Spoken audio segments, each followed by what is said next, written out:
All right, so you're curious about Meiyazhagan, this new Tamil film that's creating a buzz, a homecoming after 22 years, a mysterious relative, and a title that translates to sweetheart. Color me intrigued.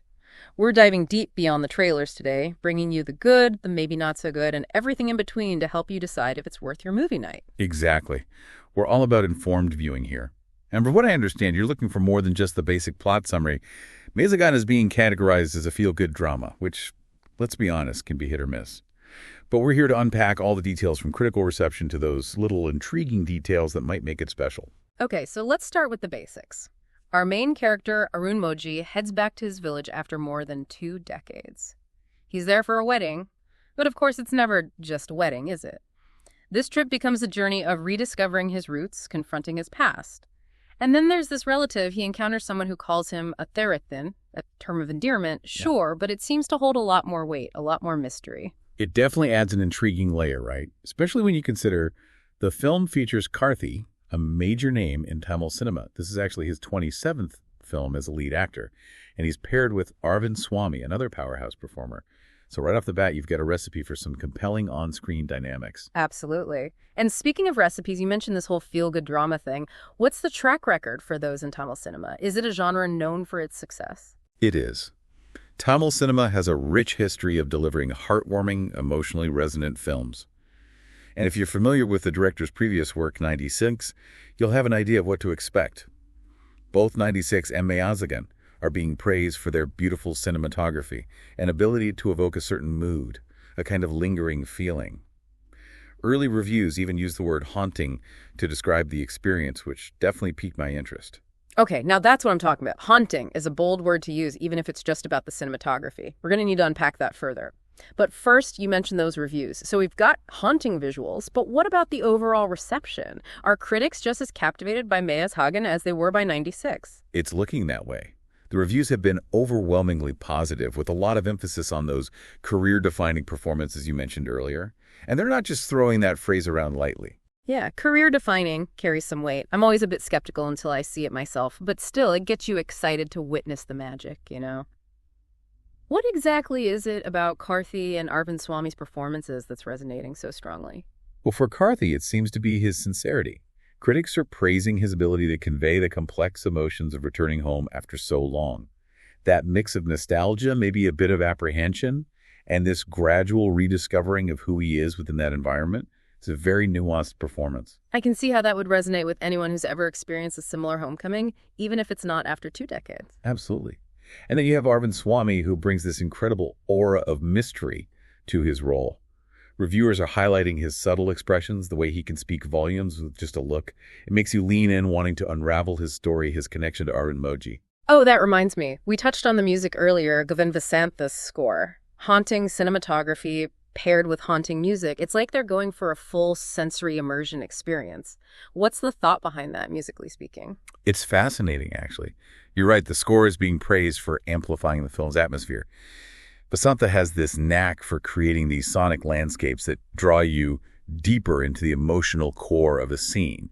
So if the visuals are painting a picture, the music adds those extra brushstrokes, those emotional undercurrents. One reviewer described it as a character in itself, which for a film like this speaks volumes. Okay, I'm sold on the visuals, the acting, the music, but no film is without its criticisms, right?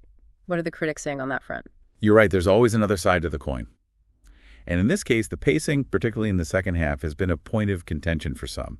A few reviewers felt it lost a bit of momentum after a very strong first half. That's interesting. It's like setting a blistering pace in a marathon and then hitting a wall. Is that to say the second half completely falls apart? Or is it more nuanced than that? Yeah, it definitely doesn't seem like a deal breaker. What's interesting is that even the reviewers who mentioned the pacing also acknowledged the emotional impact of the film as a whole. It's almost as if those slower moments, even if they disrupt the flow for some, are essential in building towards more powerful payoff. So a film that takes its time to build emotion. It's a risk, but it sounds like it could really pay off for those who let themselves get swept up in the story. But here's the thing. It's not just about a homecoming or rediscovering your roots.